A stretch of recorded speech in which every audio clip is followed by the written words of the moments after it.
Alkohol. Dis 'n bietjie waar ons vandag gaan praat. Christen en alkohol. Julle weet nou al ons is nie bang om te weg te skram van kontroversiële onderwerpe nie.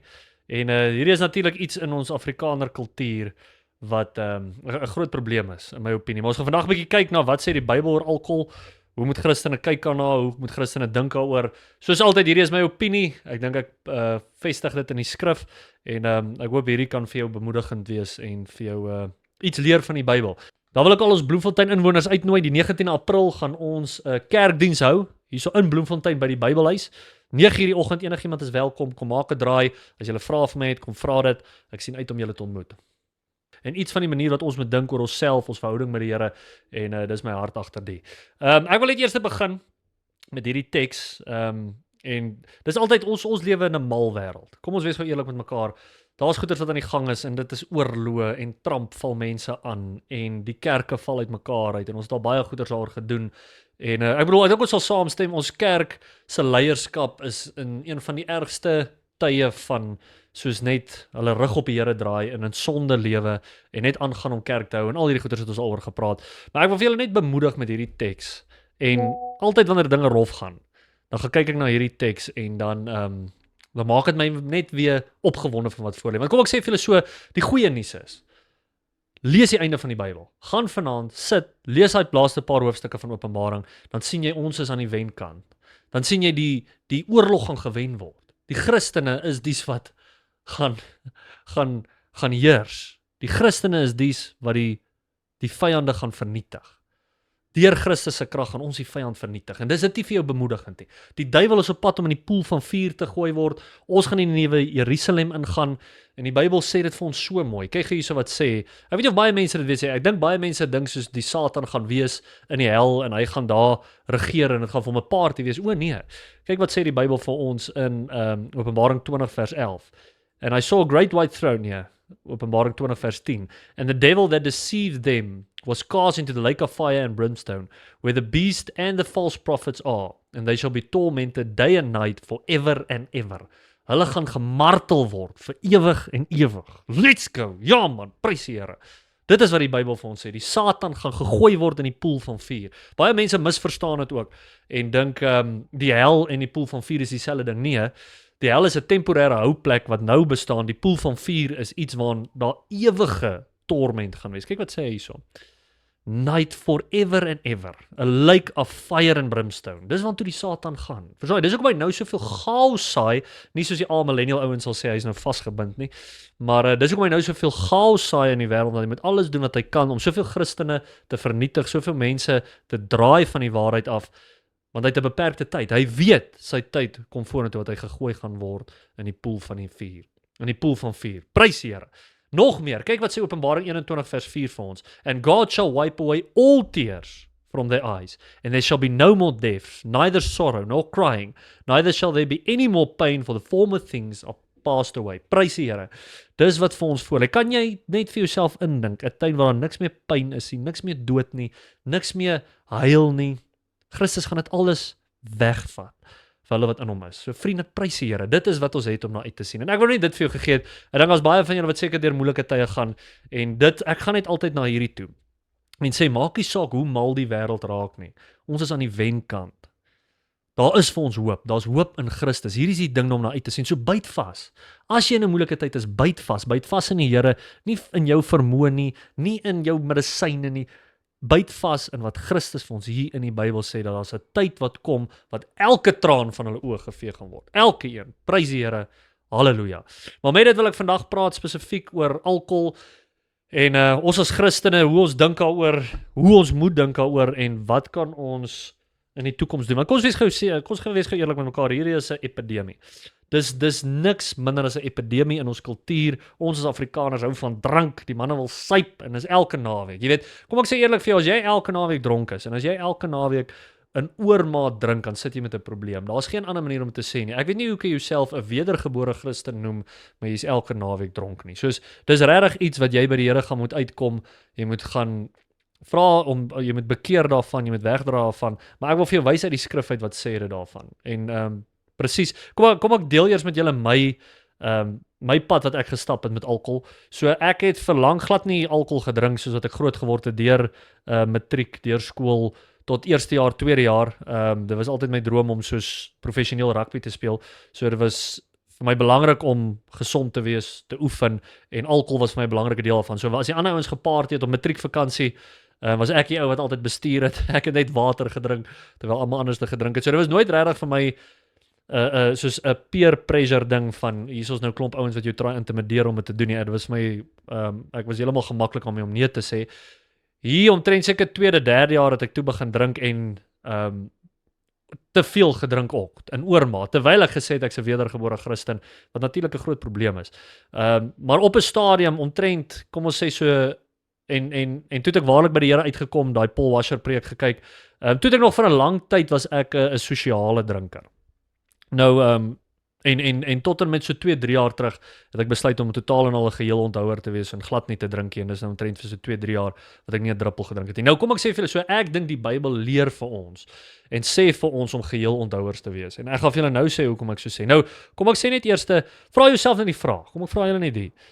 Kan enigiemand daar in die kommentaar sit enigiets goeds wat al van drank afgekom het? Soos enigiets. Het enige iemand byvoorbeeld iets ontwerp as gevolg van drank? Jy weet, hy was lekker gesyp gewees op 'n naweek na die braai en toe ontwerp hulle vir ons, jy weet, die rekenaarskerm of so. Is daar enige iets wat bygedra het tot ons samelewing omdat iemand gesyp het? Ek weet as nou iemand daar gaan sê, wat bedoel jy man, ek was in die bar en ek was gesyp toe ek my vrou ontmoet het. Ek praat nie van dit nie. Ek praat van dat daar regtig iets objektief goed was vir die hele samelewing oor drank. So, as daar so iets wat iemand vir my kan noem, los dit in die kommentaar.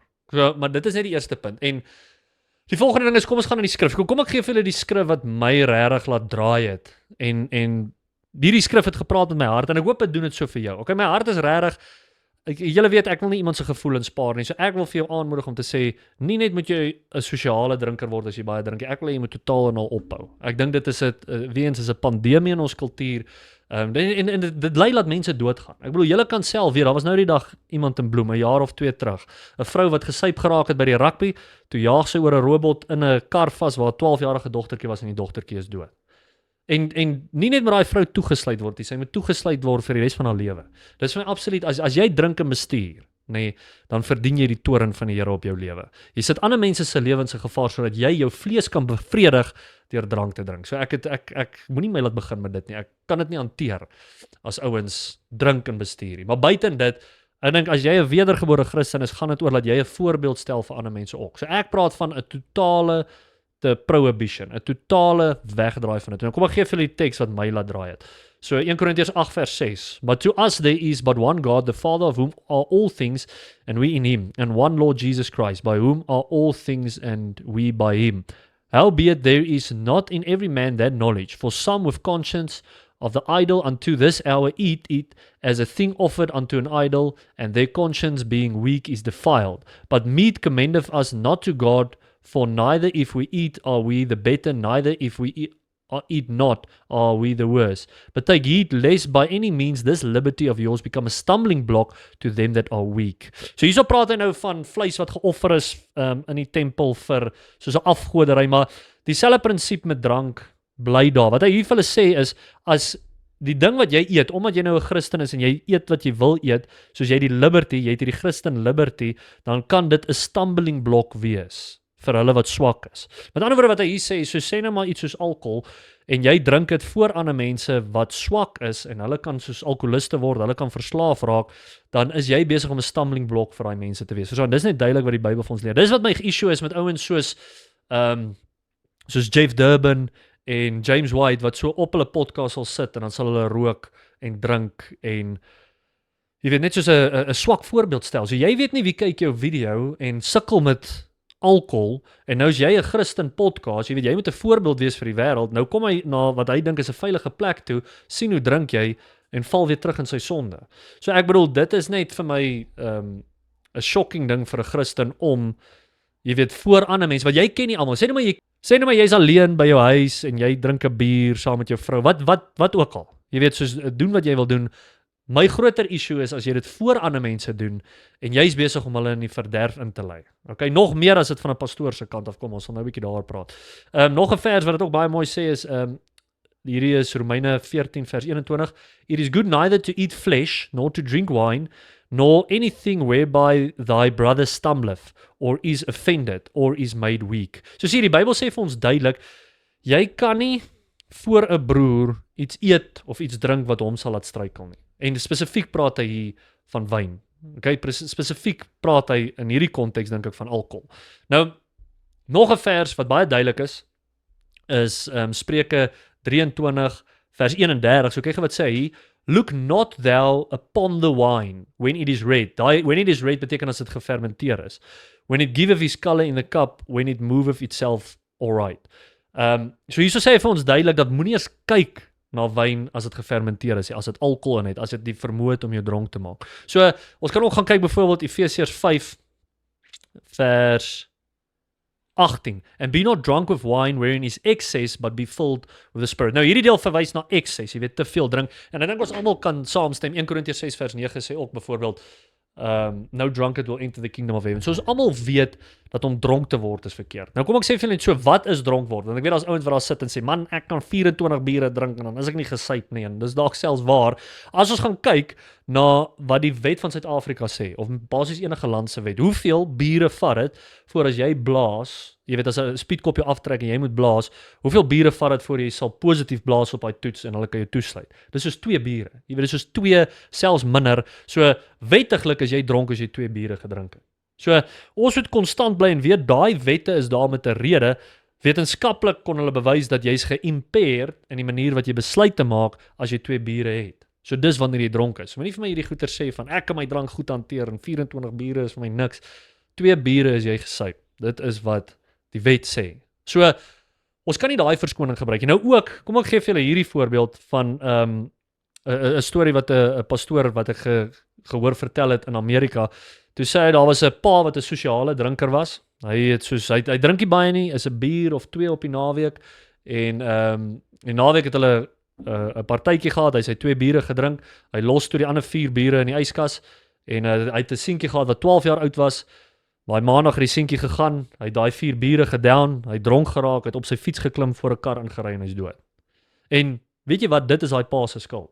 Omdat daai pa 'n sosiale drinker was, het daai seun in die versoeking gestel. Daai seun het dit gedrink sonder dat hy verstaan wat aangaan en dit het gebeur. So, maak met daai inligting wat jy wil. Die punt wat ek net vir jou try sê is daar's niks goed wat daarvan afkom nie. En ons as Christene moet onsself op 'n hoër standaard hou om 'n voorbeeld te wees vir ander. Wanneer jy hierdie totale prohibition lewe, en ek het dit gesien in my lewe ook, sodra ek dit begin doen het, is daar van my pelle wat dit ook begin doen het. Jy weet, toe so ander ouens wat gesê het, "Jesus, maar dalk moet ons dit ook so doen." En ek vat in my tyd in varsity wat ek so gedrink het ek van my pelle in daai versoeking gesit wat ek vir hulle gesê het moet drink en baie van hulle het gaan en gesukkel met alkohol. En ek dink ek is tot 'n mate verantwoordelik ook vir dit. Want as ek 'n goeie voorbeeld was en gesê het, luister nie, kom ons drink niks nie, kon ek dalk 'n invloed gehad het en nie nou gesukkel met dit. So ek bedoel ons moet onsself op 'n hoër standaard hou. Ons moet luister wat die woord van God vir ons sê hieroor. En dan laastens wil ek praat oor pastore. Nou 'n pastoor wat drink is soos come on, dis absoluut teen die woord van God. Kyk wat sê 1 Timoteus 3 vers 3. En hierdie gee die office van 'n bishop. So hierdie gee vir jou die riglyne, die minimum requirements vir wat dit moet wees om 'n ouderling te wees, om 'n leier in die kerk te wees. Nou natuurlik, hierdie is van toepassing op almal, of jy nou 'n leier is of nie, maar spesifiek praat dit van iemand wat in 'n leierskapposisie in die kerk staan, veral iets soos 'n pastoor. Dan sê dit hier in vers 3, not given to wine. No striker, no greedy, no filthy lucre, maar hierdie not given to wine. Nou ek weet wat ouens sê, as jy hierdie vir hulle wys, dan sal hulle sê, maar hierdie praat van, hy moenie verslaaf wees aan wyn nie, daai not given to wine. Kom ek wys gou vir julle hierdie, in Titus. Onthou, daai deel het gesê, not given to wine, kyk wat sê Titus 2 vers 3. The aged women likewise, that they be in good behavior as become of holiness, not false accusers, not given to much wine. Sien julle daai verskil? Not given to much wine. Die ander plek het gesê, not given to wine. Hierdie praat van much wine. Hierdie praat van, jy moet nie baie wyn drink nie. So, daar's 'n duidelike onderskeid. Julle kan dit sien. Die ander deel het gesê, not given to wine. Ek dink dit is prohibition. Dit is totaal en al, kan jy enigstens nie drink nie. Maar jy kan net vir jouself dink, prakties ook. Sê nou maar, jy's 'n pastoor, en daar's 'n alkoholist in jou kerk. Jy weet jy dis 'n alkoholist, en hy kom kuier eendag vir jou, en julle hou 'n braai, en hy kom na die braai, jy's iemand wat drink, jy drink 'n bier vir hom, of hy kom maar in en jy offer vir hom 'n bier, hy wil nou reeds kerk toe gekom het na 'n veilige plek toe, jy kan nie skynheilig wees en vir hom sê, jy weet, moenie drink nie, maar jy drink nog steeds op die naweke. So jy stel hy in die versoeking. So ek dink die Bybel is net absoluut duidelik dat ons moet totaal en al wegbly van hierdie goeders. En ek dink die verantwoordelikheid is op ons om dit te doen, om dit te preek ook, sodat ons 'n impak in die wêreld kan maak. Onthou, ons is nie in die wêreld om ons vlees te bevredig nie. Ons is nie in die wêreld om net te doen wat jou beste lewe nou is nie, tensy jy 'n Joel Austin volgeling of een of ander charismatiese mal persoon is. Maar andersins is ons hier om die evangelie te versprei. Ons is hier om mense na die Here toe te bring. En jy kan nie dit doen as jy nie sober is. Oor en oor praat die Bybel van be sober of mind. En dan laaste ding wat ek net ook sal sê is, ek dink nooit Jesus het gefermenteerde wyn gedrink nie. Nou hier weet ek van die manne gaan dit verloor met mense. Ja, jy weet nie wat jy van praat nie. Kom ek sê net vir julle hoe my mindset gaan daaroor. So die deel wat sê die ouens wat hom beskuldig het en gesê jy's 'n vraat en 'n wynsuiper. So Christus was ook nie 'n vraat nie. So daai redenasie is half vir my 'n goeie raad. Hulle gebruik dit om te sê kyk ja, hy het wyn gedrink. Hulle het hom geslander. Hulle het reeds vir hom iets gesê wat hy nie is nie. Ook dink ek nie die Bybelse die gebruik van die Griekse woord maak dit duidelik wanneer dit gefermenteer is en wanneer nie. Ek dink in hierdie voorbeeld soos in Spreuke is dit duidelik is gefermenteer wanneer dit praat van wanneer dit rooi is en wanneer dit draai in die glas. Daai tipe goeters wys vir ons is gefermenteer. Maar die konteks bepaal is dit gefermenteer of nie. Die deel waar Jesus die water in wyn verander het, ek dink ook dis duidelik dat dit noodwendig praat van wyn wat alkohol in het. Die deel wat hulle sê van hoe later die aand gaan, hoe beter maak jy die wyn in ons konteks gaan ons hou die goeie wyn vir later in die aand. Dis nie noodwendig te sê dit is met alkohol in nie. Dit is net te sê jy weet hier is die varser, beter kwaliteit wyn. So ek weet die redenasie wat mense sê, ek persoonlik weet nie of Jesus sou iets soos die deel in Spreuke oortree wat sê do not even look upon the glass as daar wyn in is. Ek weet nie hoekom Jesus sal mense in die versoeking stel om iets vir hulle te gee wat iets te gee soos wyn wat sal maak dat hulle sekere goeders doen wat nie sober of mind is. Jesus hy het reeds gekom en gesê be sober of mind. Hy het reeds gesê kom en wees heilig in die manier wat julle goed doen. Hoekom sal hulle reeds vir hulle in die versoeking stel? So ek dink mense lees in die teks en om te sê daar's alkohol in daai in die wyn wat Jesus gemaak het. Maar weens dit is eerlik met julle sê, dit is nie 'n teologiese slam dunk soos hierdie is 100% is 'n feit nie. Dis maar wat ek uit die teks uit self, dis my opinie van die teks, as ek net verstaan wat Christus se karakter is. Christus gaan iets doen om sy vlees te bevredig nie. Of nog minder om ons ook net ons vlees te laat bevredig, soos wat wyn maar net is. Dit al wat dit doen, dit bevredig jou vlees. Dis absoluut niks wat dit vir die Here beteken as jy wyn gebruik nie. Maar dis alles wat ek het vir julle vir vandag. Gaan bestudeer hierdie op jou eie. Kom laat weet my in die kommentaar. Ek dink net hierdie is 'n baie belangrike ding wat ons aan moet aandag gee. En ek bedoel die groot ding van ons Christendom is soos ons groei raak ons al minder. Jy raak al hoe minder van jouself. Jy wil al hoe minder jou vlees bevredig. 'n Christendom is soos 'n groei afwaarts in 'n manier. Soos jy nader aan God kom, hoe minder dink jy aan jouself. En ek dink net dit is goed vir die kerk. Ek dink dit is goed vir ons as Christene om hierdie tipe goeders neer te lê. Jy weet jy het nie nodig om dit te gebruik nie. Daar's baie lekker goeders wat jy in die wêreld kan doen sonder om alkohol te gebruik. Maar ek sê ek hier julle het klomp opinies, laat weet my in die kommentaar. Sien julle in die volgende ene.